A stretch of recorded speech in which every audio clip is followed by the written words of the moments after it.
Okay, let's talk about within the context of rituals. Let's talk about festivals and holy days, holidays, holy day, holiday, obviously a cognate. Um, so there are only two Muslim festivals that are actually set down in Islamic law, two official holidays, Eid al-Fitr and Eid al-Adha.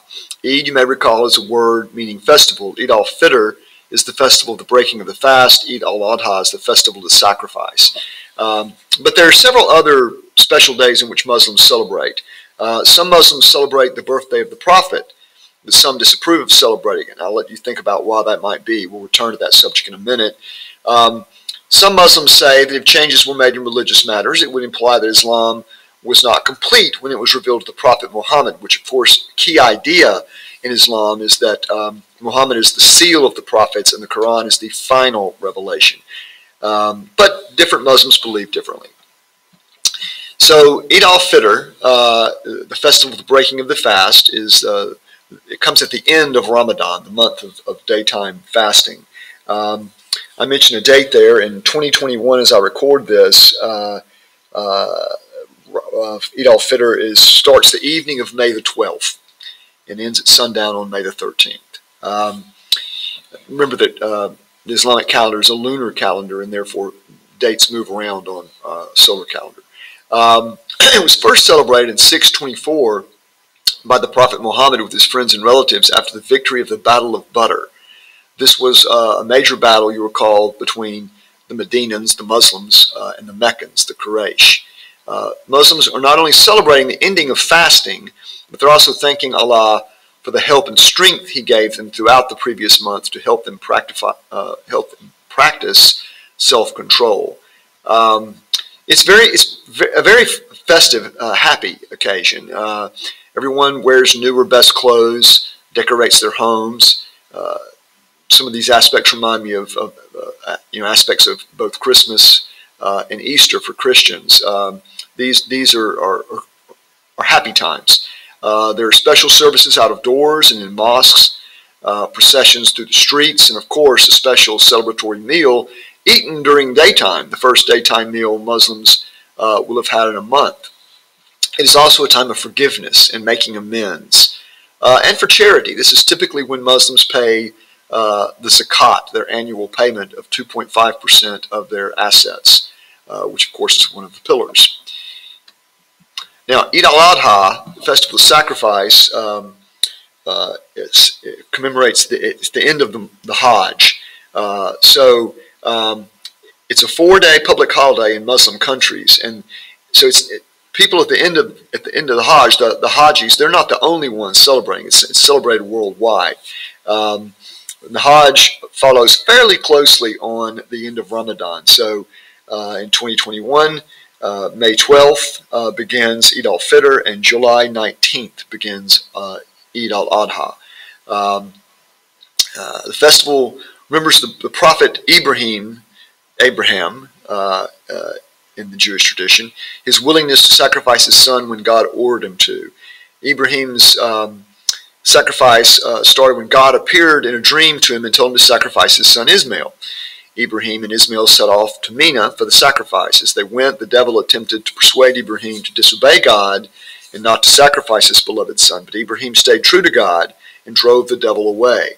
This is what that stoning of those pillars, which represent the devil, that's what this, during the Hajj, that activity, this is what it commemorates. So as Ibrahim prepared to kill his son, God stopped him and gave him a sheep to sacrifice instead. I think it's a ram in the Jewish Old Testament. Ibrahim's complete obedience to the will of God is celebrated by Muslims each year. Each Muslim, as they celebrate, remind themselves of their own submission to God, the key point of the whole religion, and their own willingness to sacrifice anything God wishes. And during the festival, Muslims who can afford to sacrifice domestic animals.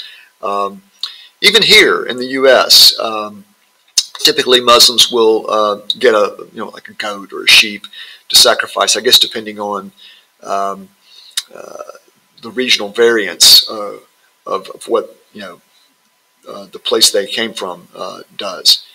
As with all festivals, there are prayers and also presents. So, Maulid al-Nabi is the birthday of the Prophet. Al-Nabi means the Prophet. Muslim parents will tell stories of the Prophet's life to their children. Those Muslims who celebrate this festival do so joyfully. But a lot don't. Muslims do not believe in, some Muslims do not believe in celebrating birthdays or death anniversaries because there's no historical evidence that the Prophet Muhammad ever did this. And also, this could look like shirk, a violation of Tawhid to some people. But despite this, a large number of Muslims do commemorate the birth anniversary of the Holy Prophet, which I don't know when it occurs in 2021.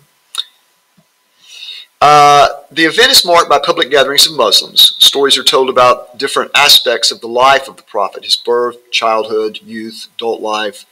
And the most important part of Maulid al-Nabi is focusing upon the character of the Prophet, which makes sense because the whole point of the religion is to submit to God, and the Prophet Muhammad is the perfect exemplar of submission. His sunnah is what, his example is what Muslims follow.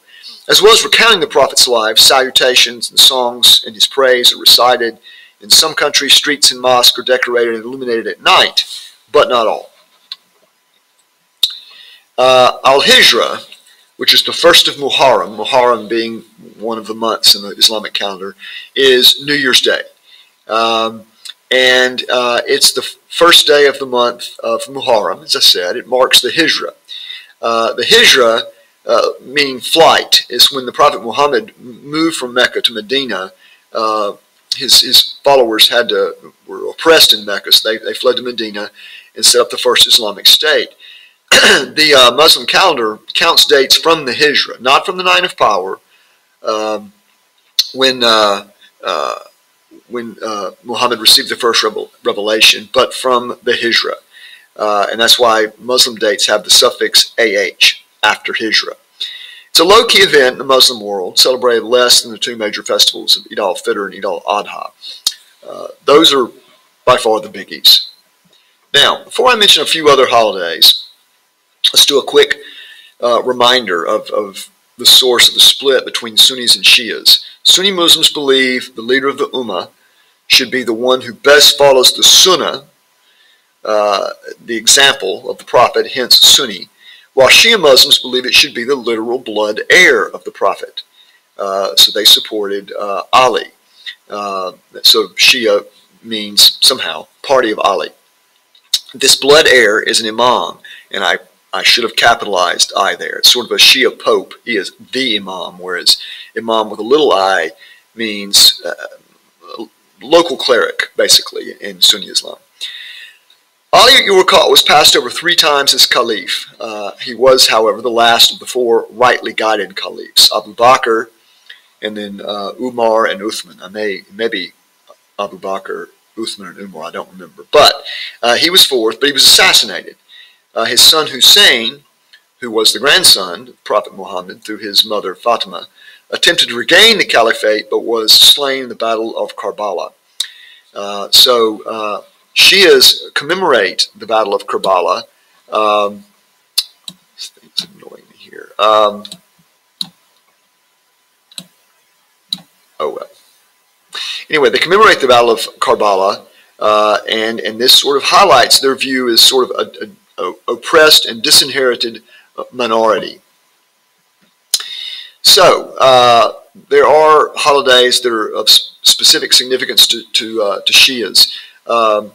So Ashura, not sure what that is. I'm not sure of how that's pronounced.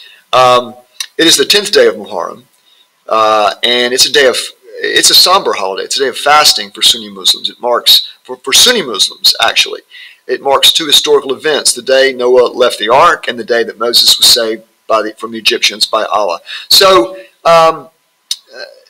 Jews, you recall, almost all of their holidays connect to some part of the story.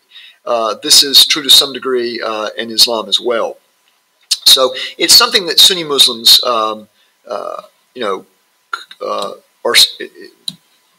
observe in some way. However, for Shias, it's a really important day because it commemorates the martyrdom of Hussein at the Battle of Karbala in the year 680.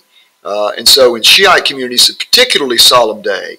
Plays reenacting the martyrdom are often staged. Many take part in mourning rituals. There are some who practice mortification of the flesh. They, use whips to bloody their backs, much like some Christian monks did. This is not a common practice in Islam, but it is among some particularly reverent Shia believers. Now, Eid al-Qadr, and I'm totally butchering these names, is an important event. The event refers to Shias, refers to the appointment of Ali by the Prophet as his successor. Now, this was, I believe, his last sermon after his last Hajj, and he, depending on how you interpret one word he uses, he made reference to his son-in-law, cousin, beloved little brother, really almost, Ali. And Shias look to this statement to say, well, Prophet Muhammad in the Quran said, this person is my successor. I want to say emphatically, however, Sunnis do not believe there was any appointment of a successor by the Prophet Muhammad there or anywhere other time. But it's important for that reason to Sunnis, of Shias rather, sorry. And that is what I want to say about the holidays.